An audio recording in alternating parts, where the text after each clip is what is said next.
Hi, this is Dr. Jason W. Morrison, Theologist, New South Wales, Australia, 9:30 a.m, 11th of the 8th, 2011, and I want to give you the legacy of Raymond Victor Franz before we share his videos in 3, 4 or 5 parts. Born May 8th, 1922 and lived till June 2nd, 2010. The legacy of Raymond Victor Franz.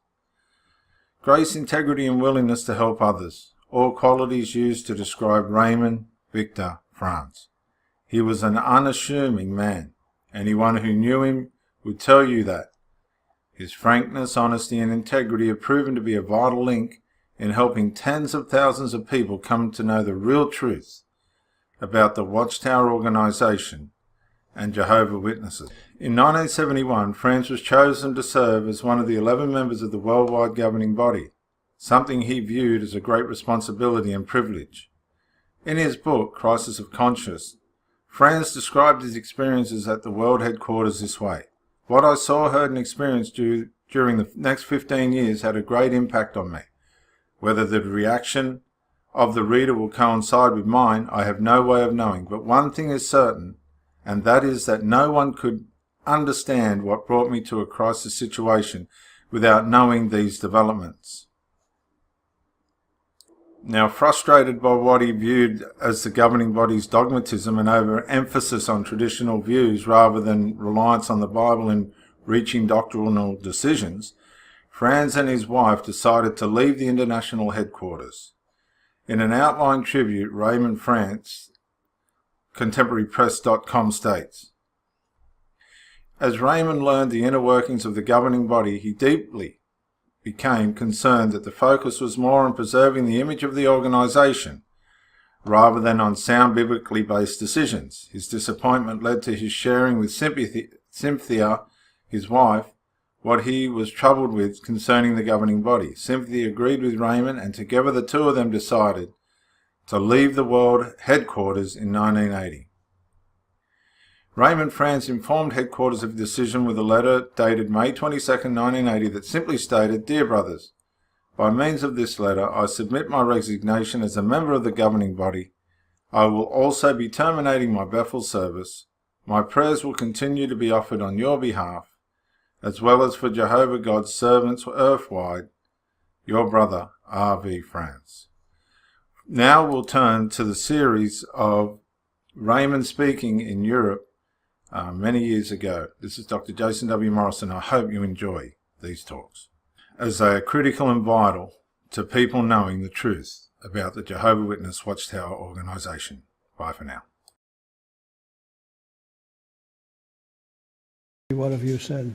Yes. What have you said briefly? I said that Jehovah's Witnesses are generally sincere people. We didn't come here to condemn them, but we have the same affection toward them as Apostle Paul toward Jews of Yes. the first century, which were sincere and zealous, but misled in their understanding of true worship of God. And now we would like to hear what you have to say. Yes. I think that's very important, is to recognize the sincere desire that most Jehovah's Witnesses have. They do want to serve God, they want to serve Christ, they want to help people, but they have a certain mentality that has been developed in them that leads them to think in certain patterns only, and they need to become free from that, and that's what we can do, is to help them to see the reality of the Scriptures. My father became associated with the Watchtower organization in the year 1913, and he was baptized in that year. My mother shortly after that. I was born in 1922, 85 years ago, and so from my childhood on, that was all that I knew, was Jehovah's Witnesses. But when I reached my teenage years, I stopped attending the meetings, and my parents didn't oblige me to go. But I reached a point where I realized that my life was very empty. It had no purpose to it. So one night I saw my parents getting dressed up, and I thought they might be going to the cinema. So I asked them where they were going, thinking that I could go along to the cinema. They said, "No, we're going to the meeting. Do you want to come along?" And I said, "No." So my father talked to me very frankly, and he said, "Raymond, why do you think you're going to survive Armageddon? You're not doing anything." He says, These people that go to that church in the corner do more than you. You don't even do what they're doing. Why do you think God is going to spare you at Armageddon? This was a real shock to me. My father had never spoken to me in that way. And so I went into another room and closed the door and cried. I came back out and I said, I'll go with you tonight. What I can say is of that one meeting, it caused me to renew my interest in the Bible. So I continued my association, and in the year 1940, when I graduated from high school, I decided to enter the pioneer work, to spend my whole time in the service of the organization. So for 40 more years, my entire time was devoted to the organization and the work of the organization. I spent over 20 years in the Caribbean islands, particularly Puerto Rico and the Dominican Republic. And I experienced different diseases, and I lived with the people. I traveled around and I lived in their homes, ate their food. And in the Dominican Republic, I faced many dangers. There was a dictatorship there, and people who didn't agree with the dictator were often just disappeared. So I never knew whether something was going to happen to me.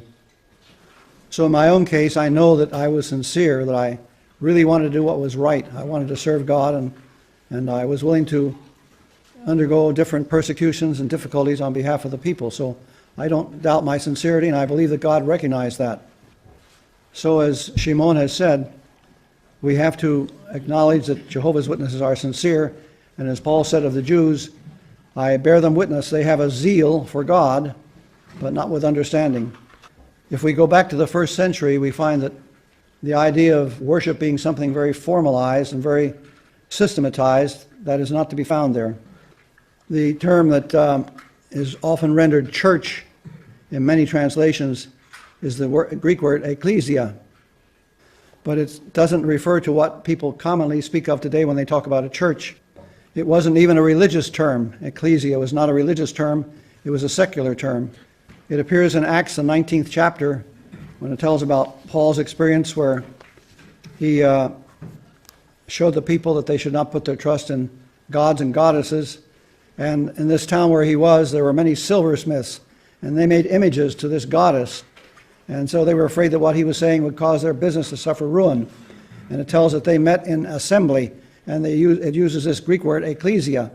So they didn't meet in a church in a building or something like that. They just met as a group. So when they met in the first century, they didn't have certain buildings that they went to. They met in homes. In fact, history shows that for the first 3 centuries, Christians met always in homes. There was an entire letter written called the Letter to the Hebrews, and it was directed to Jews who were becoming interested in Christianity. And it helped these Jewish people to change their thinking, and it was a tremendous transition that they had to make. They were used to their worship that was centralized on the temple. They had a priesthood who wore special garments to distinguish them. There were many rituals and different sacrifices with a sacred altar, and all this was now to change. And this change was so great that this entire letter is to prepare them for this and to help them to see how now everything centers in Christ Jesus. And in this letter, the writer shows that all the things that had existed in the nation of Israel, the priesthood, the law, the temple, the altar, all those things were just shadows of greater things to come, and they're all fulfilled in Christ Jesus, who is the high priest. For example, with regard to the altar, the letter says in Hebrews chapter 13, "Our altar is one from which the priests of the sacred tent have no right to eat. As you know, those animals whose blood is brought as a sin offering by the high priest into the sanctuary have their bodies burned outside the camp.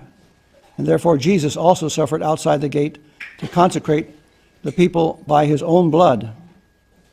He says, "Through Jesus, therefore, let us continually offer up to God the sacrifice of praise, that is the tribute of lips, which acknowledge his name, and never forget to show kindness and to share with what you have with others, for such are the sacrifices which God approves."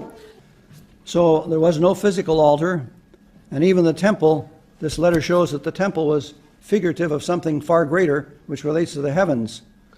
So to adjust their thinking from all these physical objects that they were used to and see everything from a spiritual viewpoint was a tremendous change for them. There's a book called Paul's Idea of Community, the history of the church houses, and the Australian author, he's a scholar named Robert Banks. he makes the point, he says, when Christians gathered, it was not gathering to worship, because their worship was something they did every day and all day long. And the Apostle Paul says the same thing in Romans chapter 12. He says, let us offer our bodies as a living sacrifice to God. So this spiritual altar that we serve before, we give these spiritual sacrifices, and they involve our whole self, our heart, mind, everything that we are. So we need to keep that in mind always when we think about worship, and realize that it is not something we do a certain day of the week or certain times of the week or certain places, but it involves the whole life. It involves everything that we have, everything that we are is involved in our worship. And it's interesting that the disciple James makes a similar point in the second chapter of his letter. And in the first chapter, rather, and beginning with verse 26, it says, a man may think he is religious, but if he does not have control over his tongue, he is deceiving himself. That man's religion is futile. The kind of religion which is without stain or fault in the sight of God our Father is this, to go to the help of our orphans and widows in their distress, and keep oneself untarnished from the world. And the word religion there is the Greek word latreia, which in the New World Translation of Jehovah's Witnesses is rendered sacred service. And they are told, we were all told, that sacred service involved going from door to door, witnessing, or attending meetings, or serving at the branch office or something like this, but nothing else was considered sacred service, just those things. So we had this very narrow view of what it was to serve God, and if we come to a knowledge of the truth, we'll see that it embraces many things, and it's something that we can have in mind and carry out every day and all day long. Do we want to have questions at any time?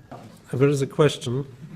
If there is some connection between Jehovah's Witnesses and Christadelphians, because a brother, he's a former witness, he left the organization and he started reading eschatological publications of Christadelphians, and he found some similar interpretations. Is there any connection? Well, there are many different religions that have a similar background to Jehovah's Witnesses. When Charles Taze Russell started the Watchtower magazine, he had become interested in what is called the Second Advent movement. And there are many other religions that came from that movement back in the 1800s. The best known is the Seventh-day Adventists. But there are many other smaller and less known religions. One is the Church of God of the Abrahamic Faith, and it came from the same source, the Second Advent movement, which was started by a man named William Miller.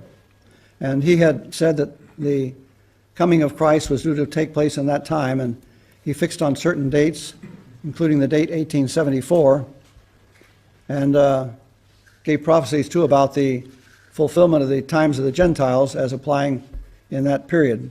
So when you see similarity between the teachings of Jehovah's Witnesses and some of these religions, often if you go back far enough, you'll find that they had a connection with that movement of the Second Adventists under William Miller. Okay.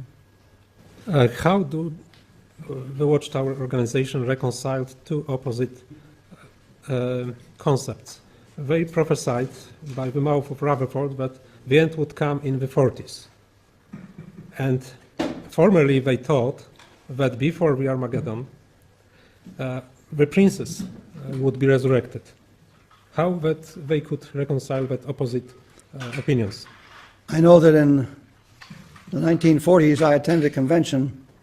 When I came home and summer ended and I put away my summer clothes, I told myself I probably will never take these out again, because by the time next summer comes, I will probably be in a prison or the Armageddon will have come. So I really thought that it was that close. But it came and it went. And later on they advanced the date of 1975. But they say, well, this just shows that we're very sincere. We really want to see the end come. Most people aren't that sincere. They're apathetic. But we have such intense desire that that's the reason we have settled on these dates.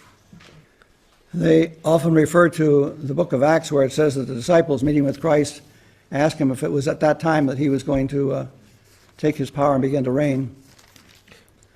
And they say that they are doing the same thing as those disciples did, that the disciples had a mistaken idea but what they did was not improper. But there's no genuine parallel at all between the two things. The disciples were simply asking for enlightenment. They didn't set a certain date and then predict this date and then announce it all over the world for people to believe and tell people that they should believe it, that the end was going to come at that time. It's very, very different from what the disciples did. But this is the way they excuse themselves from having set these dates which never produce anything. Okay. Yes. I'm more interested, says brother, in more practical things. I was a Jehovah's Witness for 10 years, and later I converted to Jesus Christ, and I was spiritually rebirthed. And I'm interested, how do you help people to be freed from the wrong pattern of thinking? How do you preach them the gospel of Jesus Christ? It's very important that we not be like so many former witnesses. If you go on the internet, you'll find different websites about Jehovah's Witnesses. But most all of them are very, very negative. It's all attacking, and saying negative things about the witnesses. And that doesn't accomplish good. What we need to do is focus on the positive things and show that there's something better. There was an elderly German couple that I knew in California, and when I came back from the Dominican Republic, he began writing to me, and he and his wife have been very active as witnesses. They were either pioneering or they were putting in 60, 70, 80 hours a month in the field service. And he was an elder from the very beginning of the elder arrangement. And later, after many years, in 1980, when I left the Brooklyn headquarters of the organization and later moved to Alabama and was there disfellowshipped, I wrote to this brother. I told him what had happened, and I said, "You may decide you don't want to communicate with me anymore, and if so, why, I'll respect your wishes in that regard, but I want you to know that whatever you decide, my appreciation of you as people will always be the same. I'll always have affection for you." I was surprised he kept on writing, and so over the years we exchanged many letters. And when I wrote to him, I never wrote things attacking the organization or focusing on negative things about the organization. I abstained from doing any of that. But sometimes he would say in his letter certain expressions. He might say how tired he was, how weary he was, because of the constant pressure that he experienced. And I would use that opportunity then to discuss things from the Bible about we are saved by faith and not by works, and what that means. And that as Christians we will have works, but they are something that proceed from our heart. They're not something that is dictated to us and some kind of a system or routine that we're called upon to follow. Or he would say other things that would allow me to discuss with him the Bible teaching that we're not under law, we're under God's gracious kindness. So discussing that, it would help him to see the difference between the legalisms of the organization and the freedom that Christians enjoy. So after some time, he came to conclusions on his own, and from reading the Bible, not because I had attacked the organization. He called me by telephone one day, and spontaneously he said, "You know, these people, they worship the big O." And by that he meant the organization. They worship the big O.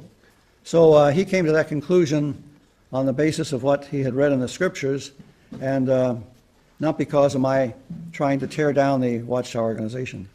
As the Apostle Peter says, we should be like Jesus, that when he was insulted, he didn't retaliate with insults, and he didn't render evil for evil. And the apostolic teaching is that we should conquer evil with good. And if we emphasize the beautiful nature of Christian freedom and how superior it is to living a life that is dictated to us and following a certain routine, why many people will begin to realize that there is something better there for them. Proszę bardzo. And may I ask you, I have two questions. First, what do you think about the future of the Watchtower organization? I mean, 20, 50 years. Will it be still so orthodoxy, or more friendly for other religions and more tolerant for people inside the organization? And second question is more important for me. I was born as Jehovah's Witness child. I was strong in faith more or less in my 25-year level. When I lost my faith in the Watchtower organization, I lost my faith in God too. My question, how I should find a way back to God after this experience with Watchtower organization? Yeah, Dr. Jason Morrison, theologist again. I just want to say thank you for watching the videos, and I hope you got plenty of self-rediscovery and freedom out of it. If you watched it on YouTube, please share or like, maybe even comment. If you watched it on Facebook, like, comment, share. But most of all, get out and live. This isn't a rehearsal. You've got a one-off life. Don't let your loyalty and your faithfulness blind you to the life that you should be experiencing. Till the next video, thank you for watching, and bye for now.